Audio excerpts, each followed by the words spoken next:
Hello dear aspirants, welcome करते हैं आपका डान न्यूज़पेपर के कंप्लीट एनालिसिस की आज 141 क्लास के अंदर। And I hope you are doing well friends. And as you know very well friends कि हम यहाँ पर डेली बेसिस के ऊपर current affair, Pakistan affair, IR और ऐसे के रिलेटेड जितने भी इंपॉर्टेंट टॉपिक्स होते हैं उनमें हमारे न्यूज़ आर्टिकल्स भी हैं जो नेशनल लेवल और इंटरनेशनल लेवल के ऊपर बेस करते हैं, ओपिनियन आर्टिकल्स भी होते हैं और एडिटोरियल आर्टिकल्स भी होते हैं जिनकी हम एक डिटेल डिस्कशन करते हैं और एग्जाम ओरिएंटेड एनालिसिस करते हैं जो हमारे सीएसएस और पीएमएस प्रिपरेशन के लिए बहुत ज़्यादा इंपॉर्टेंट होता है। तो फ्रेंड्स, जो हमारे डान न्यूज़पेपर का एनालिसिस रहने वाला फॉर द होल ईयर रहेगा 2026 और इसके अंदर हमारे जितने भी एस्पिरेंट्स हैं चाहे वो अपने सीएसएस 2027 के लिए और जितने भी हमारे पीएमएस एस्पिरेंट्स हैं चाहे केपी के हैं, बलूचिस्तान के हैं, सिंध के हैं, पंजाब के हैं, तो वो भी अपनी न्यू डेवलपमेंट्स यहाँ पर कवर कर सकते हैं जो हमें नेशनल लेवल के ऊपर, रीजनल लेवल के ऊपर और ग्लोबल लेवल के ऊपर होती हुई नज़र आ रही हैं इस 2026 के अंदर दोस्तों। इसके अलावा भी आपको हमारी और भी प्लेलिस्ट मिल जाएंगी। फॉर एग्जांपल ग्लोबल पॉलिटिक्स के रिलेटेड आपको मिल जाएगी, यहाँ पर आईआर है, सीए की हमने सीरीज़ को स्टार्ट किया हुआ है, पीए की सीरीज़ को भी स्टार्ट किया हुआ है दोस्तों, पब्लिक एडमिनिस्ट्रेशन के आपको लेक्चर यहाँ पर अवेलेबल हैं, वो भी आपको मिल जाएंगे दोस्तों। इसके अलावा रिक्वेस्ट है, अगर आपको हमारे लेक्चर्स काफ़ी जो है वो कह लें कि वैल्यूएबल लगते हैं या आपको लगता है कि हमारे लेक्चर आपकी हेल्प करते हैं तो बी ऑनेस्ट होकर प्लीज़ लाइक, कमेंट, शेयर लाजमी किया करें। इससे हमें इंकरेजमेंट मिलती है ताकि आपके लिए और चीज़ें जो है हम लेकर आ सकें जो आपके जर्नी के अंदर जो है वो फ्रूटफुल साबित हो सकें दोस्तों। तो चलते हैं अपने लेक्चर की तरफ। आज हमारे पास इंपॉर्टेंट ओपिनियन आर्टिकल्स रहने वाली है मलिहा लोधी साहिबा की।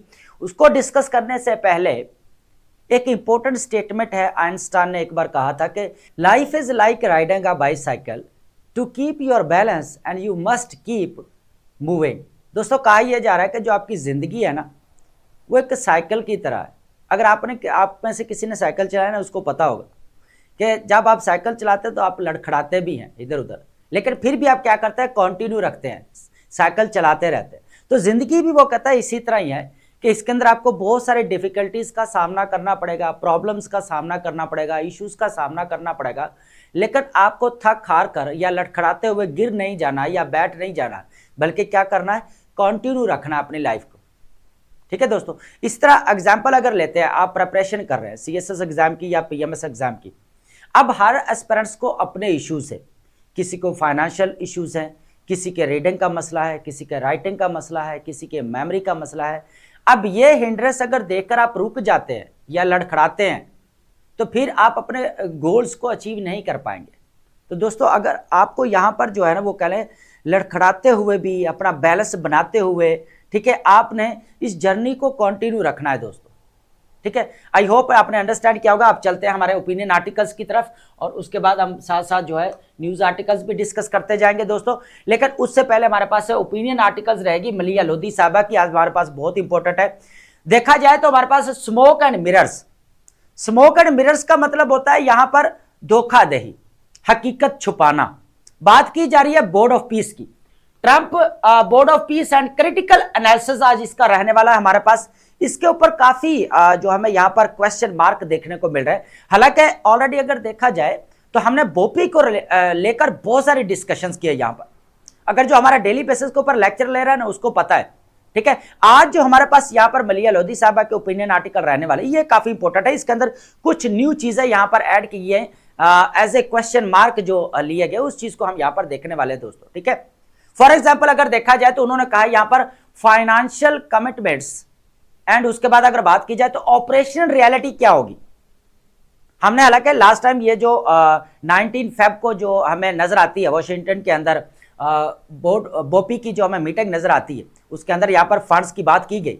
बात यह की जाए जो कमिटमेंट्स तो की जा रही हैं लेकिन ऑपरेशनल रियलिटी किस हद तक है इस चीज को देखेंगे। उसके बाद है West Bank land seizure elephant in not in the room, इस चीज को देखेंगे, इस चीज का क्या मतलब है, यह काफी इंपॉर्टेंट है। उसके बाद इसके अंदर एक और चीज भी है, आईएसएफ आपकी जो बनाई जा रही है, मोर क्वेश्चंस देन आंसर्स, उसके ऊपर भी बहुत सारे क्वेश्चंस उठ रहे हैं, यह भी इंपॉर्टेंट है। उसके बाद एक और चीज भी इंपॉर्टेंट है इसके अंदर कि ऐसी कौन सी चीज है जो बेसिकली बोपी जो है यहां पर इग्नोर कर रहा है। बहुत सारी चीजें जो हम ऐड करने वाले यहां पर कि बोपी उसको यहां पर इग्नोर करता हुआ हमें नजर आ रहा है। उसके बाद टू स्टेट सॉल्यूशन अगर बात की जाए तो कॉन्स्पिक्युअसली अब्सेंट हमें यहां पर देखने को मिल रहा है। तो इसके अंदर काफी इंपॉर्टेंट पॉइंट्स हम डिस्कस करेंगे। उसके बाद है सेकंड हमारे पास है यहां पर फ्रेजाइल इक्विलिब्रियम की बात करेंगे, Pakistan food insecurity challenges, root causes क्या है, स्ट्रक्चरल एंड नॉट स्कर्स्ट की बात करेंगे। यहां पर कमी नहीं है बल्कि क्या है यहां पर प्रॉब्लम्स क्या है, किसकी वजह से स्ट्रक्चरल प्रॉब्लम है, ये काफी इंपॉर्टेंट रहेगा। थर्ड हमारे पास यहां पर आने वाले पास USA envoy's remarks rile of the nations from Nile to Euphrates and beyond, Huckabee greater Israel remarks spark regional outcry, ये काफी इंपॉर्टेंट है। हुकाबी बेसिकली यूएसए के एम्बेसडर हैं टू अजराइल, इन्होंने यहां पर स्टेटमेंट्स दिए हैं ग्रेटर अजराइल को लेकर। इसके अंदर हम 4 पॉइंट्स डिस्कस करने वाले हैं। सबसे पहले हमारे पास रहेगा कि अनप्रेसिडेंटेड जॉइंट कंडेमनेशन हमें देखने को मिल रहा है मुस्लिम वर्ल्ड की तरफ से। सेकंड हमारे पास है कि इतना शार्प रिएक्शन क्यों दिया गया। तीसरा ये है कि इंटरनेशनल लॉज एक क्लियर वायलेशन हमें देखने को मिल रही है। फोर्थ नंबर पर यह भी देखने को रहा है इंप्लीकेशंस फॉर यूएसए इन्फ्लुएंस। एक तरफ तो यहां पर यूएसए मुस्लिम वर्ल्ड के साथ अपनी बनाकर रखना चाहता है, दूसरा इस तरह की जो है कह ले के डिप्लोमेट्स वो इस तरह की कह ले के स्टेटमेंट देते हुए नजर आते हैं। तो ये काफी इंपॉर्टेंट है दोस्तों, हमारे पास न्यूज आर्टिकल रहने वाला है, ये आपका फ्रंट पेज का है। उसके बाद है USA pulls troops out of Qatar Bahrain as Iran tension mount. US और ईरान के अंदर तो ऑलरेडी टेंशन एस्केलेट होते हुए हमें नजर आ रही है।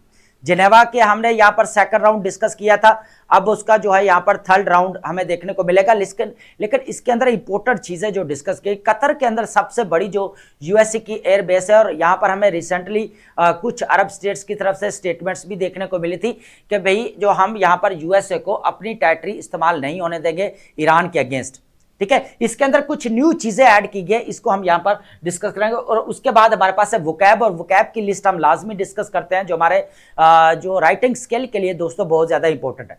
आप वोकैब को मैं पहले भी बोलता हूं कि यहां पर जस्ट सिनोनिम या एंटोनिम के लिए प्रिपेयर मत करें, बल्कि एक वोकैब का बैंक बनाए जो आप मेन एग्जाम के अंदर या राइटिंग स्किल के अंदर या राइटिंग प्रैक्टिस कर रहे हो तो उस वक्त आपके वो वोकैब हेल्प करे, ताकि आप जो है टॉपिक के रिलेटेड टर्म्स है या जॉर्गन्स है या वोकैब है या वर्ड्स है वो यूज कर सके जब आपके पीछे काफी जो है वोकैब पड़ी हो। ठीक है दोस्तों, तो ये काफी इंपॉर्टेंट है हमारे पास, लास्ट में इसको डिस्कस करेंगे। सबसे पहले हम चलते हैं तो सबसे पहले हमारे पास है स्मोक एंड मिरर्स। अब स्मोक एंड मिरर्स का मतलब यहाँ पर क्या है, यह फ्रेज यूज किया गया जिसका मतलब हकीकत को छुपाना या धोखा देना। अब क्या हकीकत को छुपाया गया है भोपी के अंदर, इस चीज को अंडरस्टैंड करेंगे। क्रिटिकल एनालिसिस है हमारा रहेगा। The inaugural meeting of the Donald Trump Boards of Peace convened last week with considerable fanfare, yet the substantive outcomes fell dramatically short of the expectations, and the gathering, ostensibly designed to advance peace in Gaza, instead exposed fundamental flaws in both design and execution that call into question its legitimacy and effectiveness।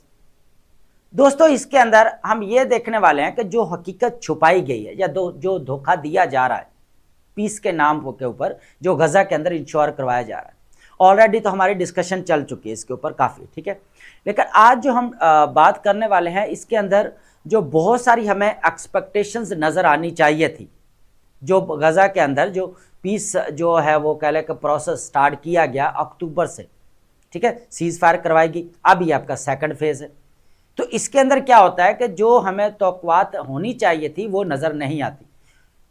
वो तो अलग बात है, यहाँ पर जो fundamental flaws जिनको यहाँ पर सामने लेकर आना चाहिए वो भी नहीं लेकर आएंगे। सबसे पहले ये देखेंगे यहाँ पर हमारे पास क्या है पॉइंट, स्ट्रक्चरल डेफिसिट। अब जिसकी आप डेस्टिनी या फ्यूचर आप डिसाइड कर रहे हो उनको ही आप क्या कर रहे हो यहाँ पर जो है वो इंक्लूड नहीं कर रहे। देखिए, no Palestinian representation on the board despite decisions directly affecting their future. जिनका फ्यूचर डिसाइड करने जा रहे हो वो यहाँ पर शामिल ही नहीं है। उल्टा यहाँ पर Israel present as a full member despite committing documented genocide. हालांकि जिसको डॉक्यूमेंटेड जेनोसाइड करार दिया जा चुका है वो यहाँ पर बैठा हुआ है। ठीक है, सेकंड है ऑन गोइंग वायलेंस। अब जब से जो है यहाँ पर सीज फायर करवाई गई है अक्टूबर से लेकर अब तक हमें यहाँ पर जो है वो वायलेशन देखने को मिल रही है इजराइल की तरफ से। थर्ड हमारे पास है वेस्टर्न। अब वेस्टर्न कंट्रीज यहां पर अपसेंट है। कौन से? यूरोपियन कंट्रीज की बात की जा रही है। यूरोपियन कंट्रीज ने बोपी को क्या कहा था, यूएनओ के पैरेलल समझा और उसके बाद उन्होंने एक बड़ी चीज क्लैरिटी के साथ कही कि भाई ये जो है बोपी ये यूनिलैटरलिज्म के ऊपर बेस करता है, जो यूएसए डिसीजन मेकिंग करेगा। ठीक है, सारी डिसीजन मेकिंग किसके पास होगी? यहां पर यूएसए के पास होगी, चाहे आपका आईएसएफ है, चाहे आपका एग्जेक्टिव बोर्ड है, चाहे आपका बोर्ड ऑफ पीस है, चाहे यहां पर गजा एग्जेक्टिव बोर्ड ही क्यों ना हो। ठीक है दोस्तों, तो ये चीज है। अब बात करेंगे यहां पर financial commitments over operational reality. अब बात तो यहां पर हमें नजर आई कि जो सब लोग जहां पर फंड कर रहे हैं, यूएसए भी कहा गया कि वो फंड कर रहा है, लेकिन हो क्या रहा है इस चीज को यहां पर अंडरस्टैंड करने की कोशिश करेंगे।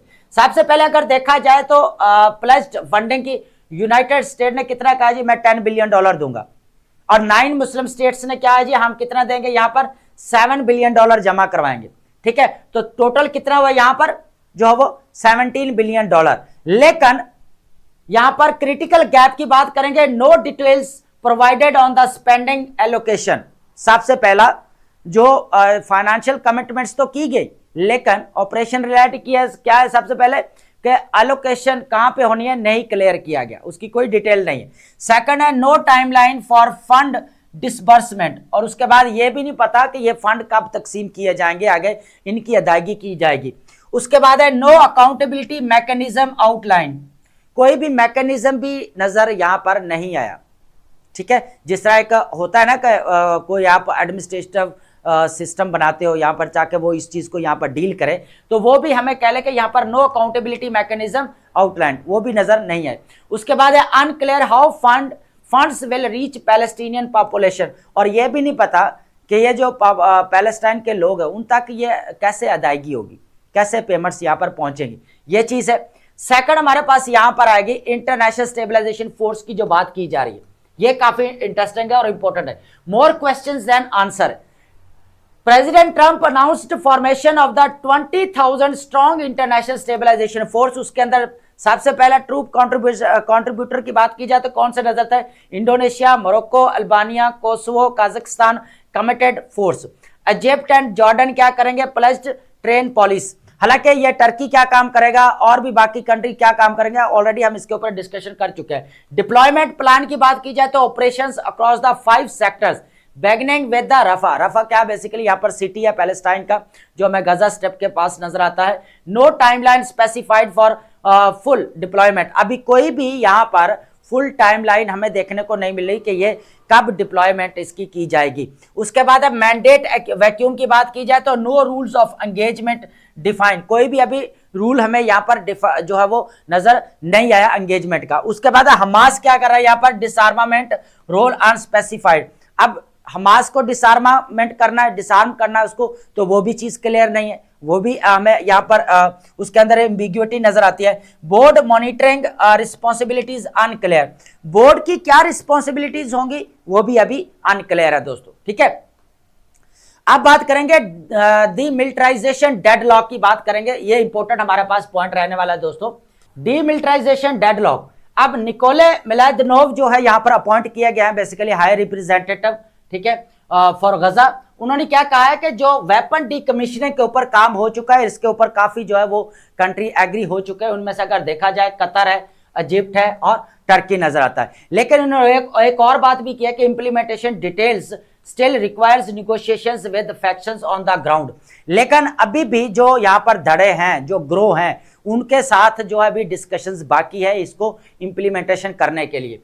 अगर देखा जाए तो हमास की तरफ से क्या चीज देखने को मिल रही है? Resistance is right, is a right. वो कहता है कि ये जो मज़ामत है वो हमारा हक है, तब तक रहेगी जब तक हमारे पास यहाँ पर as long as the occupation exist, जब तक यहाँ पर कब्जा रहेगा। और वो कब्जा कौन सा किया यहाँ पर? किसने? इजराइल ने।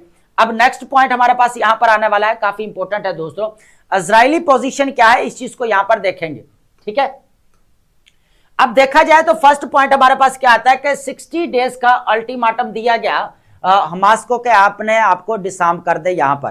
ठीक है, और उनके 2 पॉइंट्स हमें यहाँ पर क्या देखने को मिल रहा है? Threatens war resumption without compliance, refuses to troop withdrawal until demilitarisation complete. इस चीज को देख। अब हो क्या रहा है कि हमास क्या कह रहा है कि यहाँ पर भाई सबसे पहले तो इजरायली फोर्सेस को यहाँ पर निकालो।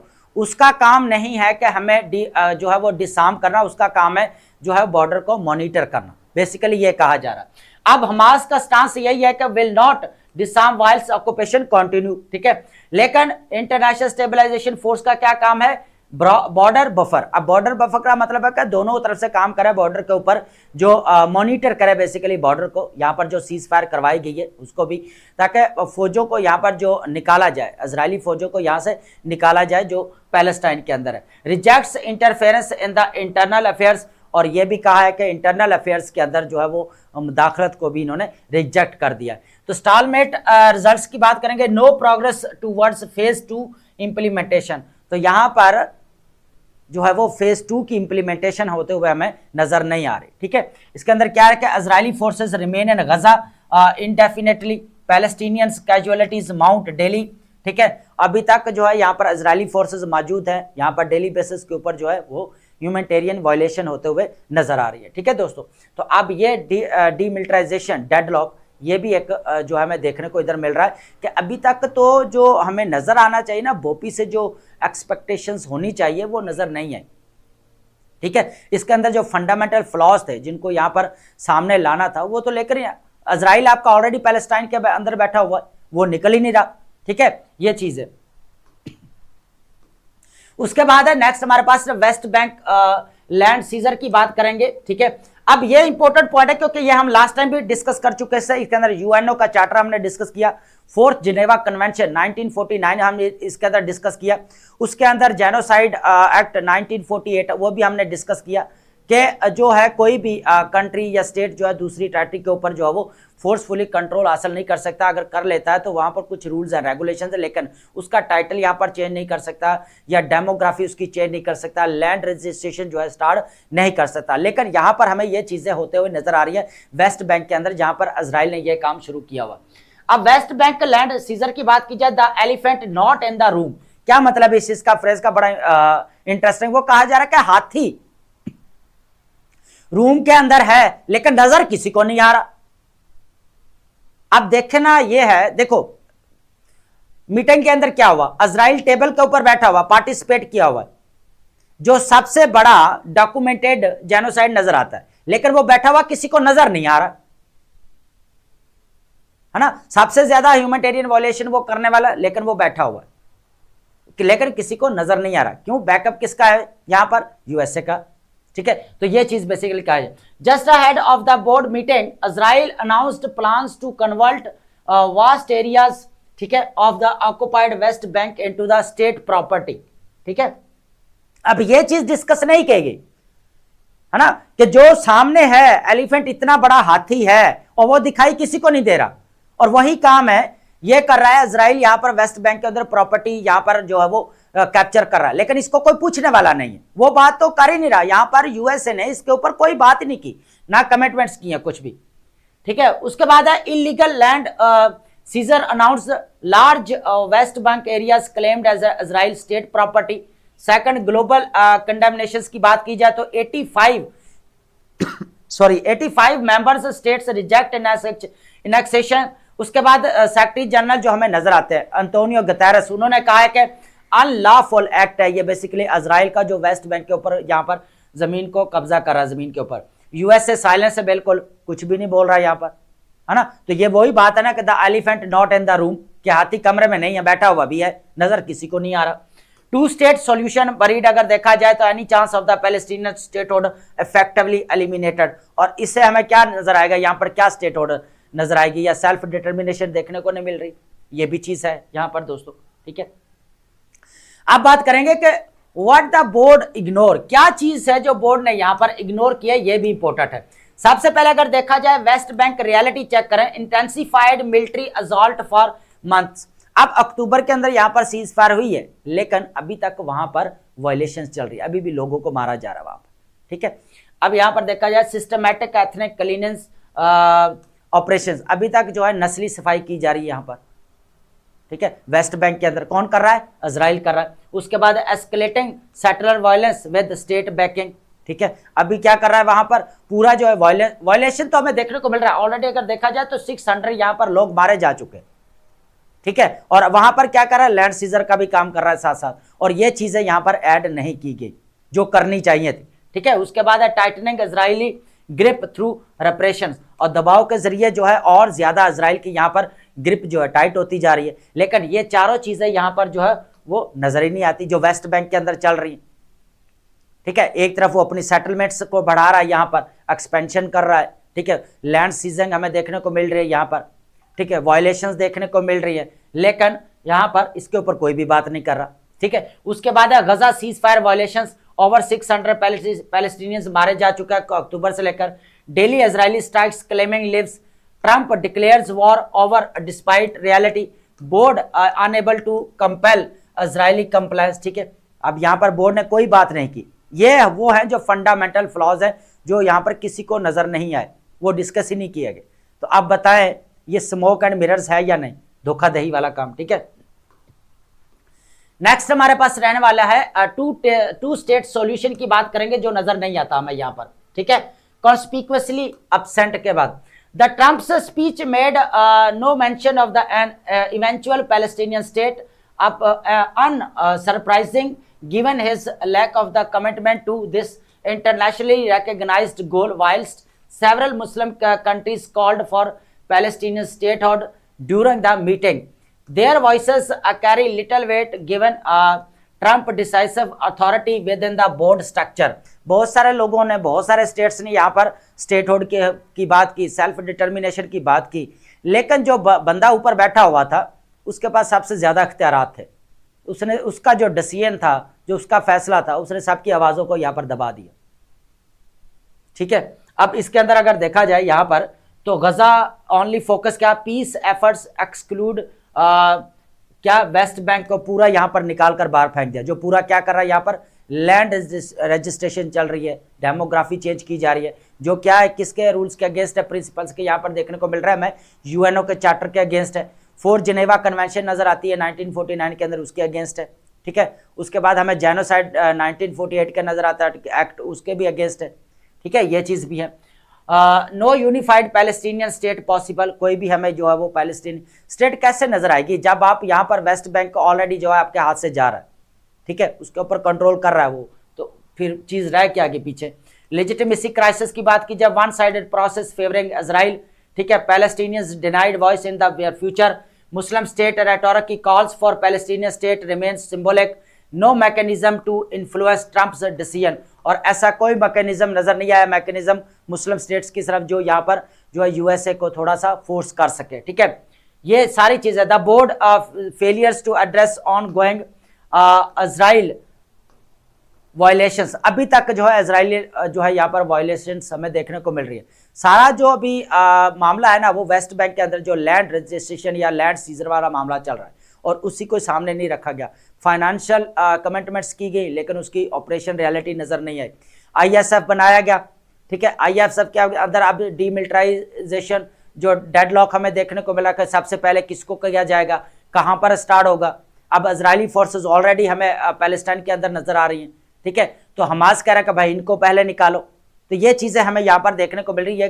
एक एनालिसिस था जो हमें यहाँ पर कह रहे कि धोखा दिया जा रहा है बोपी के नाम के ऊपर, जो सही एक्सपेक्टेशंस की जा रही थी वो यहाँ पर नजर नहीं आई दोस्तों। ठीक है, अब बात करेंगे यहाँ पर फ्रेजाइल इक्विलिब्रियम की बात करेंगे, food security crisis in Pakistan. ठीक है, देखा जाए Pakistan is not short of the food, it is short of resilience. ये इंपॉर्टेंट स्टेटमेंट है कि पाकिस्तान के अंदर ना बेसिकली जो है ना वो फूड शॉर्टेज नहीं है, मसला ये है कि उसकी जो रसाई है ना वो सही नहीं हो पा रही। अगर सबसे पहले अगर बैकवर्ड एरियाज देखें ना, केपीके का है, बलूचिस्तान का है या सिंध का है, वहां पर मसाइल सबसे ज्यादा हमें देखने को मिल रहे हैं। The last integrated food security phase classification IPC analysis क्या करता है, वो कहते हैं कि तो सबसे पहले हमारे पास क्या है, 7.5 मिलियन पीपल अफेक्ट हुए हैं यहाँ पर दोस्तों। ठीक है, जितना अगर देखा जाए तो 21% of the assessed population in the 45 rural district face crisis and worse levels of the acute food insecurity December-March 2025। तो कितने यहाँ पर अफेक्टेड हुए हैं, 7.5 मिलियन लोग। अच्छा, ये वहां पर इस वजह से भाई जो फूड शॉर्टेज है, मसला ये आ रहा है कि वहां तक रसाई नहीं हो रही, पहुंचाया नहीं जा रहा, मसला यहाँ पर बाहर है। अब ये सारी चीजें आ जाएंगी नीचे। 1.25 मिलियन से the emergency, one rank below the famine. अब यहाँ पर इतनी कहत हमें देखने को मिल रही है, experiencing severe food gaps and rising malnutrition rates across vulnerable communities. उसके बाद जियोग्राफिक कवरेज की बात की जाए, assessments covers selected rural district in Balochistan, Sindh, Khyber Pakhtunkhwa, not the entirely countries. अगर देखा जाए तो अब ये कह लें कि चंद डिस्ट्रिक्ट हैं जो हमें देखने को मिल रहा है, जो बलूचिस्तान के अंदर है, सिंध के अंदर और केपीके के अंदर है, जो सबसे ज्यादा यहाँ पर अफेक्टेड नजर आते हैं। ठीक है, अब रूट कॉजेस क्या है, इस चीज को यहां पर ऐड करेंगे, सारी चीजें जो आप क्लियर हो जाएंगी। अब देखिए रूट कॉजेस में सबसे पहले अगर यहां पर देखा जाए क्लाइमेट इंपैक्ट, क्या हमारे पास यहां पर क्लाइमेट इंपैक्ट नजर आ रहा है। अब देखा जाए तो जो हमें 2025 के अंदर मानसून देखने को मिले, बारिशें, उससे पहले दोस्तों अगर बात की जाए 2022 के अंदर तो कितना हमें यहां पर लॉस देखने को मिला था, $30 बिलियन जो है हमें लॉस देखने को मिला था। ठीक है, उसके बाद जो इंफ्रास्ट्रक्चर, जो आपका एग्रीकल्चर सेक्टर तबाह हुआ, लाइफ स्टॉक आपका तबाह हुआ, वो अलग से हुआ, लोगों की डिस्प्लेसमेंट होती है यहां पर। ठीक है, prolonged drought and dry spells weakening the agriculture output. Economic pressures की बात की जाए, high and volatile wheat flour prices. ठीक है, इस तरह जो हमें यहाँ पर जो आटे की प्राइसेस कभी ज्यादा जाते हुए नजर आती हैं। Costly fuels and transport eroding household purchasing power. ठीक है, अब जिस तरह यहाँ पर फ्यूल की बात की जा रही है, पेट्रोल की बात की जा रही है या ऑयल की बात की जाए, वो उनकी प्राइसेस बहुत ज्यादा है, जिसकी वजह से फिर क्या होता है यहाँ पर अरोडिंग हाउस होल्ड परचेजिंग पावर। ठीक है, उसके बाद है एग्रीकल्चर कंस्ट्रेंट्स की बात करेंगे, वाटर स्कार्सिटी है, क्रॉप डिजीजेस हमें नजर आती है, expensive input limiting production capacity नजर नहीं है भाई प्रोडक्शन की। उसके बाद इनसिक्योरिटी की बात की जाए, localised conflicts and trade disruptions in border districts compounding economic stress. अब ऑलरेडी आपको पता है यहाँ पर पाकिस्तान और अफगानिस्तान में दरमियान में कॉन्फ्लिक्ट चल रहा है, बॉर्डर एरिया के ऊपर आपका पूरा डिस्प्यूट है, क्लैशेस है, आए दिन जो है वो मसाइल क्रिएट होते, तो वो भी सबसे बड़ी हिंड्रेंस है यहाँ पर। उसके बाद डेट बर्डन की बात की जाए, rising household debt of families result to harmful coping strategies. और डेट सबसे बड़ा हमें यहाँ पर देखने को मिल रहा है, जो फैमिलीज यहाँ पर कर्जाई हुई पड़ी। ठीक है, ये भी चीज है। अब यहाँ पर द कोर इशू की बात की जाए, Pakistan challenges is not an empty granary but an unequal market place, food availability exist, access remains binding constraint. अब फूड भी है लेकिन सबसे बड़ा मसला आ रहा है यहाँ पर जो है को उनके एक्सेस नहीं है यहाँ पर। ठीक है, लोगों तक पहुंचाया नहीं जा रहा जहां पर पहुंचाना चाहिए, क्योंकि वहां पर ऑलरेडी इश्यूज चल रहे हैं। ठीक है, यहाँ पर without investment in the climate adaptation, rural infrastructures and social protections, the cycle of the stress and crisis will persist. जितनी देर तक आप क्लाइमेट अडॉप्टेशन हमें देखने को नहीं मिलेगा, क्लाइमेट मिटिगेशन देखने को नहीं मिलेगा या रूरल इंफ्रास्ट्रक्चर्स देखने को, इन शॉर्ट अगर बात की जाए तो ह्यूमन डेवलपमेंट के ऊपर जितनी देर आप यहाँ पर इन्वेस्ट नहीं करते, या कह लें कि जो मार्जिनलाइज्ड एरियाज हैं, जो बैकवर्ड एरियाज हैं, जो वहाँ पर क्राइसिस का शिकार हैं, तो उन तक जो है फूड की रसाई होना जरूरी है। देखिए आप फूड की कमी नहीं है, गोदाम तो आपके भरे पड़े नजर आते हैं, लेकिन वहां पर जो है वहां तक रसाई नहीं हो पा रही, यह भी सबसे एक बड़ा मसला है। ठीक है, उसके बाद हमारे पास projected outlook modest improvement expected की बात की जाए तो between April and September following the wheat harvest and seasonal livestock sales and the number of the people in the crisis verse is projected to decline 6.7 million हमें यहाँ पर देखने को मिला, जो डिक्लाइन होने के बाद इतने हैं।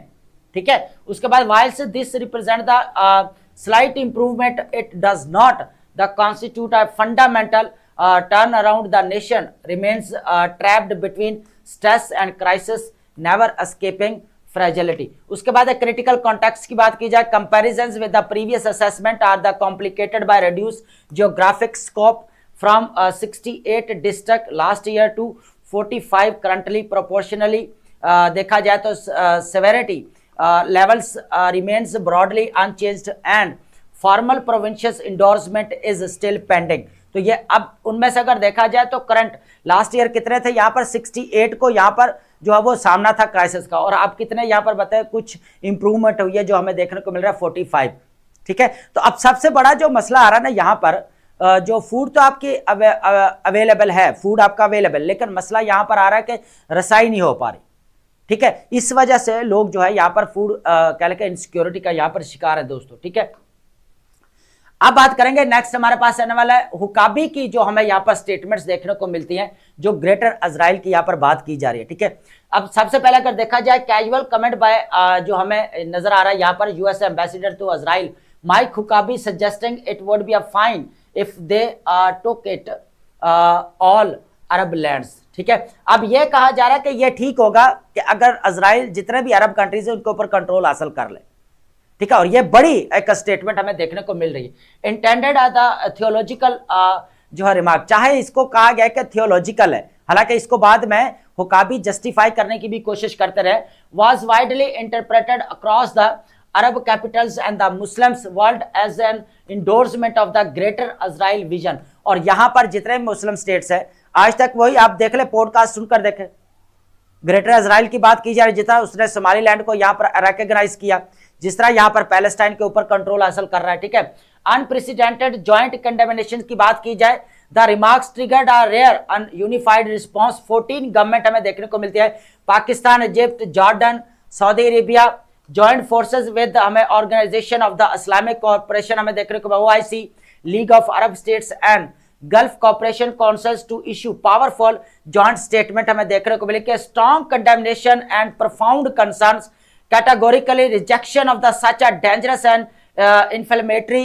रिमार्क्स। और इस तरह के जो भड़कीले और खतरनाक जो रिमार्क्स दिए गए जो हुकाबी की तरफ से, उन्होंने काफ़ी यहाँ पर मजम्मत की, बहुत ज़्यादा, बल्कि जितने भी यहाँ पर हमने OIC की बात की या GCC की बात की, इन तमाम लीग ऑफ नेशन की बात की, इन्होंने एक जॉइंट स्टेटमेंट ये वाली दी है। ठीक है, ये इंपॉर्टेंट है, इसको लाजमी आपने नोट डाउन कर लेना। Which constitute a फ्लैग्रेंट violation of principles of international law, जो कि एक खुल्लम खुली कह ले कि एक वायलेशन है इंटरनेशनल लॉज की, यहाँ पर हमें देखने को मिले। फ्लैग्रेंट वायलेशन का मतलब है खुला खुल्लम जो है वायलेशन करना। ठीक है, the charter of the United nation, ठीक है, यूनाइटेड नेशन का भी जो प्रिंसिपल्स को वायलेट किया गया इस तरह की स्टेटमेंट देकर।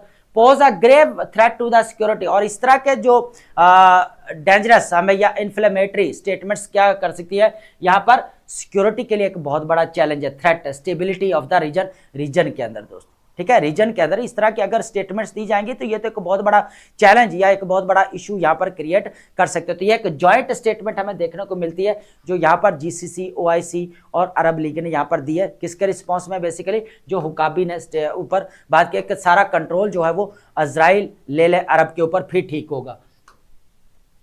उसके बाद है why the sharp reaction, sovereignty at the stake, territorial acceptance of the territorial expansion triggers a deep anxiety in the region। और जब आप यहाँ पर टेरिटोरियल एक्सपेंशन की बात करेंगे तो रीजन के अंदर एक टेंशन तो एस्केलेट होगी ना, उनको तो इनसिक्योरिटी फील होगी ना कि आप एक तरफ तो कह लें कि अरब स्टेट का साथ देते हुए नजर आते हैं। ठीक है, USC की बात कर रहे हैं, जिस तरह हमें यहाँ पर सऊदी अरेबिया के साथ BOPI के अंदर सारे मेंबर्स हैं ना ये। ठीक है, तो एक तरफ तो हमें यहाँ पर इनके बायलैटरल रिलेशन देखने को मिल रहा है और दूसरी तरफ इस तरह की स्टेटमेंट्स यहाँ पर दी जा रही है। ठीक है, उसके बाद है अंडरमाइनिंग द 2 स्टेट सॉल्यूशन। इस तरह तो जो पैलेस्टाइन वाला मसला है तो उसका तो यह खुल्लम खुला हम कह सकते हैं कि वो जो 2 स्टेट सॉल्यूशन है वो उसको तो निकारा जा रहा है, निगेट किया जा रहा है, अंडरमाइन किया जा रहा है। जिस तरह USA यहाँ पर कमिटमेंट कर रहा है, BOPI बोर्ड बना रहा है, उसके लिए पीस लेकर आने की बात कर रहा है, इसका मतलब है उसका टोटली जो है यहाँ पर जो है वो उसके अगेंस्ट है ये चीजें। डोमेस्टिक बैकलैश फेयर की बात करें, जो हमें अंदरूनी जो कह लेकर रद्द अमल का जो खौफ है वो क्या था, leaders were compelled to react promptly as a cooperation with USA relies on the perceived guarantees of that territorial integrity।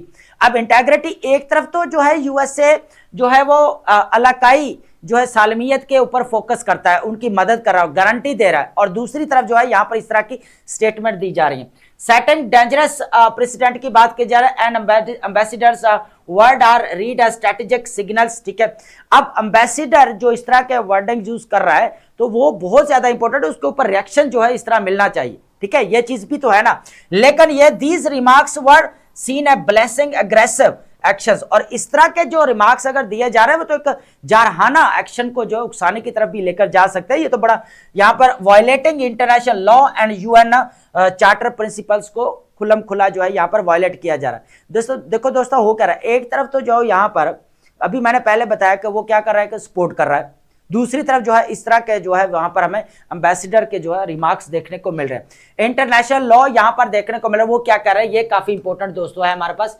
International law a clear violation, ठीक है। उसके अंदर सबसे पहले हमारे पास अमर बिलाल सूफी क्या कहता है, प्रेसिडेंट है research society of international law, वो कहता है the ambassadors remarks represent a clear contravention of the established international norms. जो इंटरनेशनल नॉर्म्स है उसकी खुलम खुला जो है खिलाफ वर्जी यहां पर की गई, जिस तरह यहां पर एम्बेसडर ने यहां दिया है remarks. As an accredited envoy he is the preclude from the endorsing aggressive actions।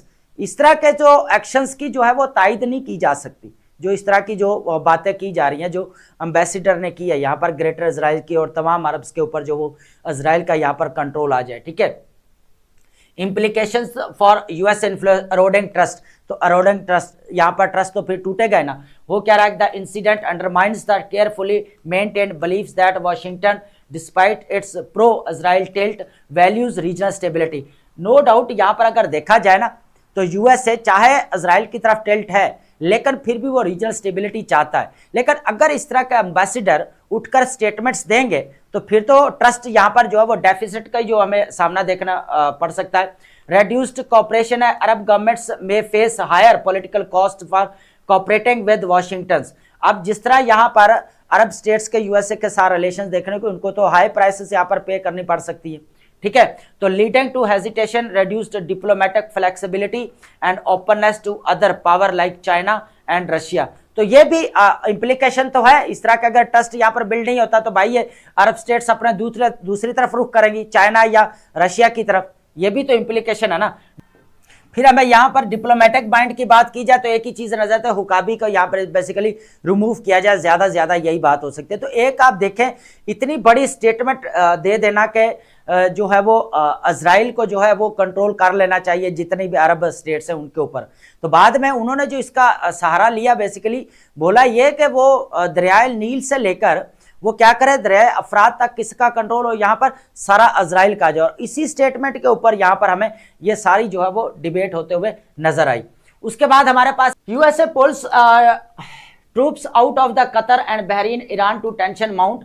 अब यूएसए और जो ईरान के अंदर टेंशन लगे हुए, पहले हमने यहाँ पर क्या डिस्कस किया था कि जो जनेवा टॉक्स हो रही है सेकंड, है ना, तो लेकिन उसका भी कोई रिजल्ट हमें यहाँ पर नजर नहीं आया। हालांकि कहा यही जा रहा था कि इनके दरमियान में यहाँ पर सुलह हो जाएगी, अभी भी यही कहा जा रहा है। लेकिन दोबारा क्या कर रहा है यहाँ पर यूएसए अपनी दोबारा जो है वो रिपोजिशन कर रहा है पूरा मिलिट्री के जितने भी यहाँ पर, जिस तरह हमें इब्राहिम लिंकन देखने को मिला यहाँ पर 700 किलोमीटर दूर ईरान के। उसके बाद यहाँ पर कतर से जो है वो अपने क्या कर रहा है यहाँ पर बोल रहा है मैं ट्रूप्स को यहाँ पर विदड्रॉ कर रहा हूँ, दोबारा रिपोजिशन कर रहा है बेसिकली ईरान के अगेंस्ट, कि उसको एक तरफ तो उसको अल्टीमेटम दे रहा है कि अगर आप इतने दिनों में नहीं मानोगे तो आपको जो है स्ट्राइक का सामना करना पड़ेगा। ये चीज उसको मीन्स अगर कहा जाए तो फुली प्रेशराइज किया जा रहा है यूएसए की तरफ से। अब यहाँ पर स्टेटमेंट्स इंपॉर्टेंट है। ट्रंप क्वेश्चंस ईरान रिजॉल्व, तो क्या कहा president Trump reportedly questions why Iran has not capitulated. उसने यही कहा कि अभी तक उसने सरेंडर क्यों नहीं किया, हथियार क्यों नहीं डाले, ठीक है। तो despite significant USA military build up in the region. उसके बाद है USA troop withdrawal, hundreds of the USA troops evacuated from the key bases in Qatar and Bahrain as a precautionary measures against potential Iranian retaliatory strikes जो है वो हो सकती है। उसको डर था कि यहाँ जो है इजीली ईरान जो है इनके ऊपर अटैक्स कर सकता है, ठीक है। उसके बाद है ईरान मॉनिटर्स एनिमी मूवमेंट, ठीक है। अब ये टोटली अगर देखा जाए तो ईरान को अभी भी वही दुश्मनी का ही सामना करना पड़ा कि उसके दुश्मनी को बेसिकली यहाँ पर मॉनिटर किया जा रहा है। जिस तरह हमें यहाँ पर अब्राहम लिंकन और भी मैंने जो बात की यहाँ पर ऑलरेडी जो फाइटर जेट्स भी देखने को मिले, यहाँ पर E3 सेंटेरी फाइटर जेट भी देखने को मिला दोस्तों, जो एट द सेम टाइम जो 600 टारगेट्स यहाँ पर कर सकता है। उसके बाद है Iranian commanders claim 24/7 monitoring of the enemy activities assaulting readiness against any hostile actions। Diplomatic window jar का मतलब होता है यहाँ पर अभी भी जो है वो निगोशिएशंस के दरवाजे खुले हैं या टॉक्स के जो है दरवाजे अभी भी खुले हैं और वो चल भी रहे हैं। Geneva talks possible within a day if Iran furnishes a detailed nuclear proposal with the USA offering investment opportunities in Iran oil industries। और यहाँ पर जो है यूएसए की तरफ से ये भी कहा जा रहा है कि ईरान की जो ऑयल इंडस्ट्री है उसके ऊपर इन्वेस्टमेंट की भी बात की जा रही है। अब बात करेंगे यहाँ पर स्ट्रेटेजिक रिपोजिशनिंग, जिस तरह वो कर रहा है यूएसए विड्रॉल फ्रॉम द जो मेन हमें यहाँ पर अल अदीद एयरबेस कतर के अंदर नजर आती है दोस्तों। Facilities linked to the fifth fleet Bahrain, जो किसके साथ कनेक्टेड है हमें यहाँ पर नजर आती है, फिफ्थ फ्लीट हमें जो नजर आता है बहरीन के अंदर, उसके साथ बेसिकली ये लिंक्ड है। Thou precautionary highlight Washington's concern of the military confrontation. Meanwhile, President Trump's curiosity about Iran's lack of the capitulations signals increasing impatience। यही चीज जो बेसब्री बढ़ा रही है जो ट्रंप के अंदर के, ईरान घुटने क्यों नहीं टेक रहा, ईरान क्यों नहीं सरेंडर कर रहा, सबसे बड़ा मसला ये चल रहा है। और उधर से जो है ऑन गोइंग न्यूक्लियर टॉक्स की बात की जाए, ओमान मेडिएटेड रोल प्ले कर रहा है अपना यहाँ पर pending in Geneva and with Iranian जो हमें फॉरेन मिनिस्टर नजर आता है इंडिकेटेड गुड चांस, वो कहते हैं गुड चांस है कि इनके दरमियान में कोई डिप्लोमेटिक सॉल्यूशन निकल आए। However the core disagreements remains particularly on the scope of sanctions relief and Iran's refusal to cede control over its oil and mineral resources despite USA investment offers। अब देखें यहाँ पर ना इंपॉर्टेंट चीज है कि यूएसए जो है ना वेनेजुएला के ऊपर भी मसला यही देखने को मिला, ऑयल को जिस तरह यहाँ पर कंट्रोल किया गया।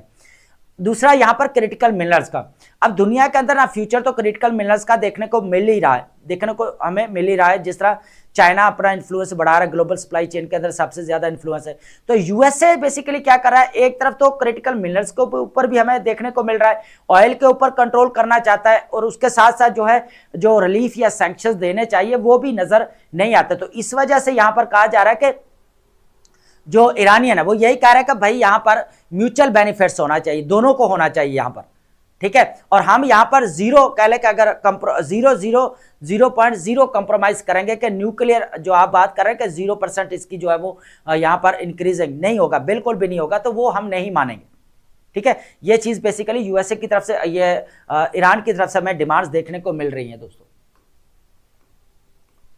अब बात करेंगे हमारे पास है इंपोर्टेंट वर्ड्स, इनको वन बाय वन जो है हम यहाँ पर डिस्कस करते हैं दोस्तों।